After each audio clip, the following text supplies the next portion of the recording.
अस्सलाम वालेकुम नाजरीन, मैं Asad Abbas Bhatt advocate high court आपकी खिदमत में हाजिर हूँ कुछ नई कानूनी, सियासी और आइनी खबरों के साथ। नाज़रीन, आज जो है पीटीआई के लिए एक अच्छा दिन रहा अदालती लिहाज से। चेयरमैन पीटीआई इमरान खान का जो जेल ट्रायल चल रहा था उसके अंदर आपको पता है इंट्रा कोर्ट अपील एक फ़ाइल की गई थी, आज वो मंजूर हो गई है, उसके बारे में बात करेंगे।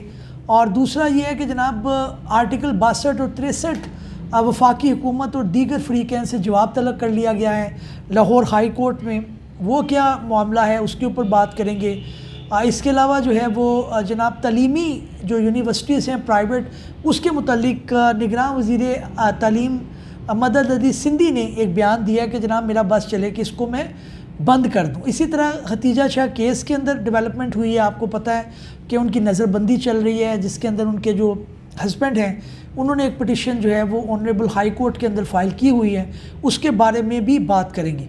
इसके अलावा नैब के अंदर जो मुख्तलिफ जो है पोस्टिंग है उसके ऊपर कितनी सैलरीज होती है, क्या मंजूरी हुई है, वो भी मामला है। इसी तरह से नवाज़ शरीफ साहब के जो नैब के रेफरेंसेस में सज़ाओं के ख़िलाफ़ जो अपील है वो 27 नवंबर तक मुलतवी हो गई है, उसके अंदर क्या पेशरफ्त है वो भी बात करेंगे। नाज़रीन, सबसे पहले बात करते हैं चेयरमैन तहरीक इंसाफ इमरान खान साहब के मुतल्लिक कि उनका साइफ़र का एक मुकदमा चल रहा था जो जेल ट्रायल के मुतल्लिक उन्होंने चैलेंज कर रखा था।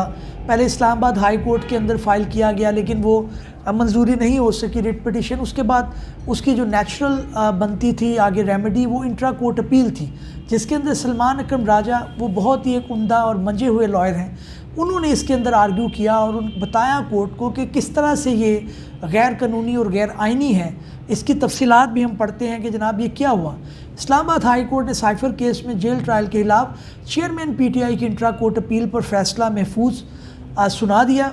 जस्टिस गुल हसन औरंगज़ेब और जस्टिस समन निफ़त पर मुश्तमिल डिवीज़न बेंच ने समाअत की। इस्लामाबाद हाई कोर्ट ने जेल ट्रायल के ख़िलाफ़ इंट्रा कोर्ट अपील पर फैसले में कहा कि 13 नवंबर को काबीना मंजूरी के बाद जेल ट्रायल नोटिफिकेशन का माजी पर इतलाक़ नहीं होगा, यानी कि पहले आपने कर दिया, ट्रायल शुरू कर दिया और 13 नवंबर को आपने उसने जो है नोटिफिकेशन निकाला। फैसले में कहा गया कि गैर मामूली हालात में ट्रायल जेल में किया जा सकता है, कानून के मुताबिक ट्रायल ओपन या इन कैमरा हो सकता है। अदालती फ़ैसले में मज़ीद कहा गया कि 13 नवंबर को काबीना मंजूरी के बाद जेल ट्रायल नोटिफिकेशन का माजी पर इतलाक़ नहीं होगा। ऑफिशियल सीक्रेट एक्ट की अदालत के जज की तैनाती के ख़िलाफ़ भी फ़ैसला जारी किया गया है, जो अदालत आलिया इस्लामाबाद के डिवीज़न बेंच ने सुनाया। अच्छा, फ़ैसले में ऑफिशियल सीक्रेट एक्ट के जज की तैनाती दुरुस्त करार दी गई और कहा गया कि जेल ट्रायल मुमकिन है लेकिन इसके कानूनी तकाज़े पूरे करना ज़रूरी है। ये जो बात सामने आई है, उन्होंने कहा कि जज की तैनाती ठीक थी, जो उन्होंने स्पेशल ऑफिशियल सीक्रेट एक्ट के तहत किया था वो ठीक है, लेकिन जो ट्रायल की प्रोसीडिंग चल रही है वो रेट्रोस्पेक्टिवली नहीं हो सकती। आपने नोटिफिकेशन जो है वो बाद में निकाला, ट्रायल आपने पहले शुरू कर दिया। अब नाज़रीन के ज़हन में सवाल होगा कि क्या ये बरी हो गई? नहीं, ऐसा नहीं है।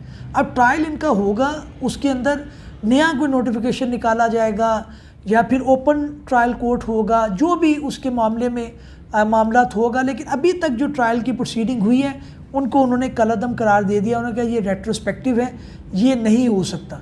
ट्रायल चलेगा, उसके अंदर जाहिर है जो उनके गवाहान हैं वो चाहे कोर्ट में आए चाहे फिर जो है वो जेल ट्रायल हो, वो किसी तरह से भी हो, लेकिन ये अभी ट्रायल चलेगा, अभी बरी नहीं हुए। उन्होंने फिल वक्त उन्होंने जो जेल का ट्रायल है उसको कलअदम करार दिया। एक बड़ी अच्छी पिटिशन ऑनरेबल हाई कोर्ट के अंदर पेंडिंग है, उसकी खबर थी तो मैंने कहा आपसे शेयर करूं। आर्टिकल 62 और 63 वफाकी हुकूमत और दीगर फ़रीक़ैन से जवाब तलब। अब ये लाहौर हाई कोर्ट के अंदर जो है वो अज़हर सदीक़ साहब ने ये पिटिशन फ़ाइल कर रखी है। उनका ये कहना है कि जी 62 और 63 पर अमल दरामद कराने के लिए मुतफ़र्रिक़ दरख्वास्तों पर वफाकी हुकूमत और दीगर फ़रीक़ैन को नोटिस जारी करते हुए जवाब तलब कर लिया। लाहौर हाई कोर्ट में जस्टिस शाहिद करीम ने शहरी मुनीर अहमद की मुतफ़र्रिक़ दरख्वास्त पर समाअत की। दुराने समाअत अदालत ने वफाकी हुकूमत और दीगर फ़रीक़ैन को नोटिस जारी करते हुए जवाब तलब कर लिया। याद रहे कि आइन के आर्टिकल 62 और 63 के अमल दरामद करवाने के लिए मुतफ़र्रिक़ दरख्वास्तों लाहौर हाई कोर्ट में दायर की गई हैं। दराज गुजार शहरी मुनीर अहमद ने अज़हर सदीक़ के ज़राए से दायर की गई दरख्वास्त में मौक़िफ़ इख्तियार किया कि इलेक्शन 8 फरवरी को होने जा रहे हैं लेकिन इलेक्शन कमीशन ने सज़ा याफ्ता, बैंक डिफ़ॉल्टर, टैक्स चोर, तौहीन अदालत करने वालों की फ़हरिस्त तैयार नहीं की। ये फ़हरिस्त जो है वो 62-63 के तहत वेबसाइट पे मौजूद होनी चाहिए, ताकि एक आम शहरी को पता हो कि क्या वो किसी चोर लुटेरे को तो इलेक्ट करने नहीं जा रहा। अच्छी एक पटिशन है, इसके ऊपर नोटिस जारी हुए हैं, अब वो करना पड़ेगा। यूनिवर्सिटियों के मुतालिक जो है सिंध निगरान वज़ीर आज़म है, निगरान वज़ीर तालीम है मदद अली सिंधी, उन्होंने कहा कि मुझे इजाज़त मिले तो प्राइवेट यूनिवर्सिटी बंद कर दूँ। निगरान वज़ीर तालीम मदद अली सिंधी, क्योंकि निज़ाम नहीं है, एक बच्चा को फेल होता है उसको एक सब्जेक्ट में सारे सब्जेक्ट में कर देती हैं, भारी भरकम फीसें हैं, तो अच्छी उन्होंने बात की होनी चाहिए। खतीजा शाह के मामले में अभी तक जो है वो उनकी बेचारों की जो है वो कोई ना कोई जो है वो क्या उसे कहते हैं बुरा वक्त चल रहा है। उनकी 2 ज़मानतें हो गई लेकिन नज़रबंदी की जा रही है। अब उसके अंदर जो है वो डिप्टी कमिश्नर को तफसीली रिपोर्ट जमा कराने का हुक्म दे दिया है। इसको देख लेते हैं क्या है। जस्टिस बाकर अली नजफी ने खतीजा शाह के शोहर जहां ज़ेब अमीन की दरख्वास्त पर तहरीरी हुक्मनामा जारी किया है। अदालत के तहरीरी हुक्मनामे में कहा गया कि दरख्वास्त गुजार के मुताबिक DCO लाहौर ने एंटी इंटेलिजेंस कमेटी की रिपोर्ट पर नज़रबंदी का हुक्म दिया। दरख्वास्त गुजार के मुताबिक खतीजा शाह के 2 मुकदमात में ज़मानत हो चुकी है। डिप्टी कमिश्नर को तफसीली रिपोर्ट और जवाब के लिए नोटिस जारी किया कि जनाब आप बताएं कि क्या खदशा है आपको, क्या उनसे प्रॉब्लम है, क्या आपने इसने किया। इसी तरह से नैब रेफरेंस में सज़ाओं के खिलाफ नवाज शरीफ की अपीलें जो हैं वो समाअत के लिए 27 नवंबर तक मुलतवी हो गई हैं, उसके अंदर कोई ख़ास पेशरफ नहीं हुई।